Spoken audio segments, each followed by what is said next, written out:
Welcome to the Performance Banker Podcast. You'll hear banking industry experts providing unique insights and expertise to help bankers achieve higher performance, obtain outstanding results, and gain a competitive advantage. Here's your host, Tanya Gossage. Sales success is business success.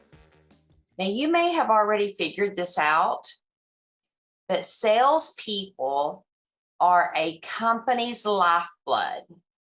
Without a successful sales team, no company is going to last long. Now, I believe that every team member in a company should be selling. Again, now that's my opinion. I have not talked to your boss, but I think that your boss would agree that he or she also believes whatever your position is, that you too should be selling. How many of you remember Sears back in the day? Oh my goodness. My father thought Sears came from heaven. Sears is a great example of a strong brand that absolutely tanked because that company didn't pay attention to its sales. Now, people, they really loved Sears.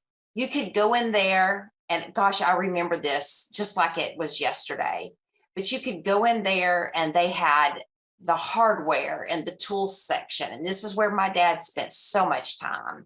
I remember on Sunday afternoons in between church, we would go to Sears, and that's exactly where we would go, is the tool section and the lawnmower section.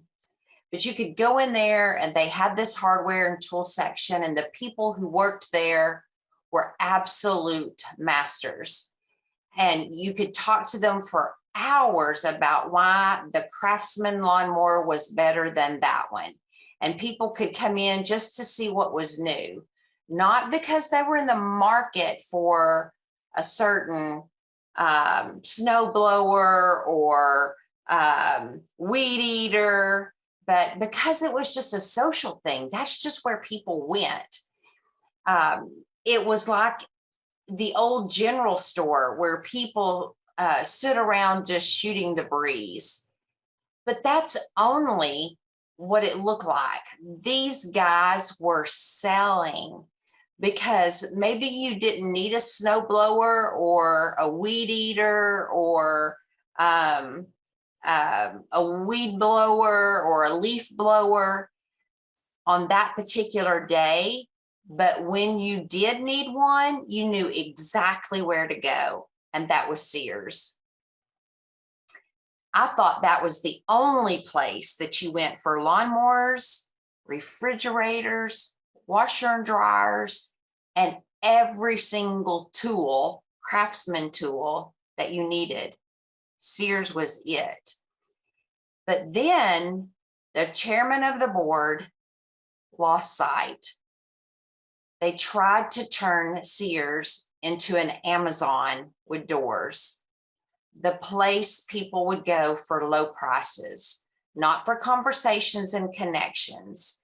And then that was the end of Sears. Why go to Sears and pay more when you could order the same thing on Amazon and get it cheaper?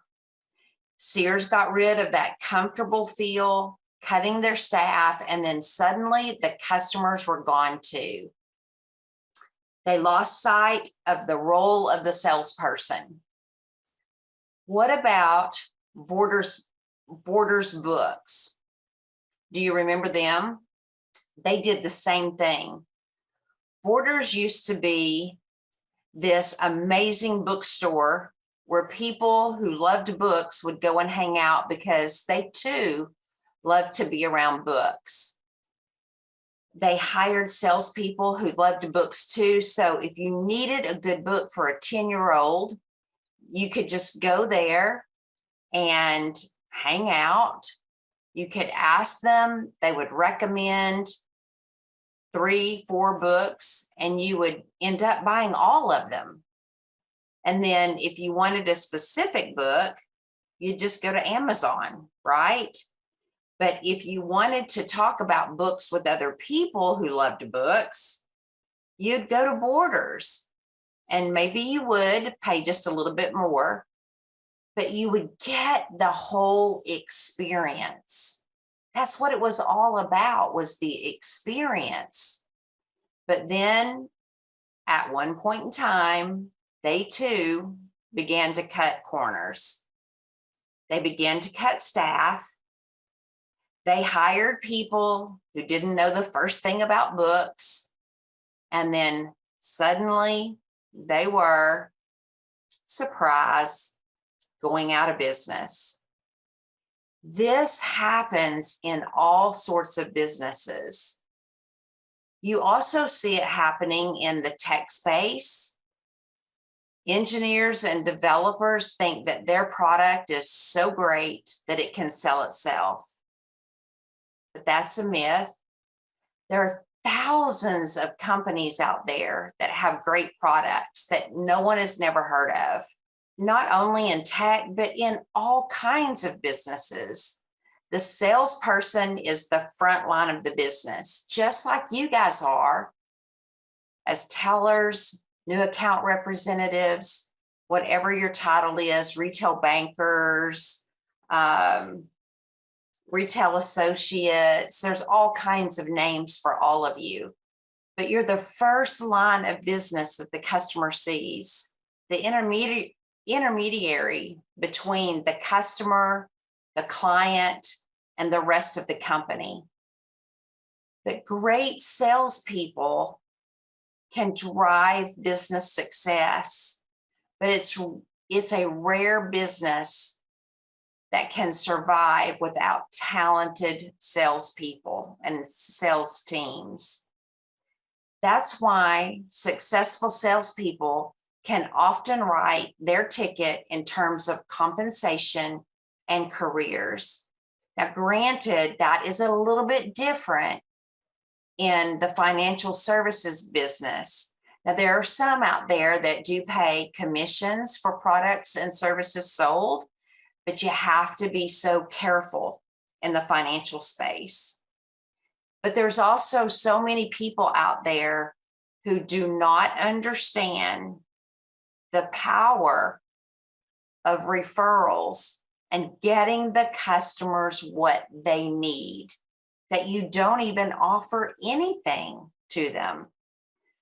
You don't even believe that sales are at the root of your success, the customer success, and their survival.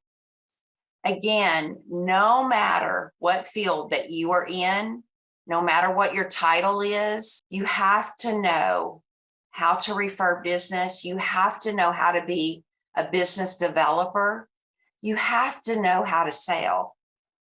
Believing that the skill of sales matters is the first step to becoming great at your job. You need to believe that what you do matters. You need to believe in your product. You need to believe in your service. You need to use your product. You need to use your service. And absolutely 100% sure, you need to believe in you. You need to believe that you matter, regardless of whatever job it is, whatever title it is that you hold, whether it is receptionist, janitor, teller, retail banker, new accounts representative, branch manager, retail sales, loan assistant, loan officer, AVP, VP, SVP, trainer, training officer, president, regional. It does not matter. Whatever your job is, you matter. You have to sell. You have to do business development. You have to save your company money. You have to grow your company. You matter. And with that, this is the Performance Banker letting you know that sales success is your company's business success. Go get it. Thank you. Thanks for listening. Be sure to download and subscribe wherever you get your shows. Find more content on our YouTube channel. Link is in the show notes. This podcast is sponsored by GossagePerformanceConsulting.com.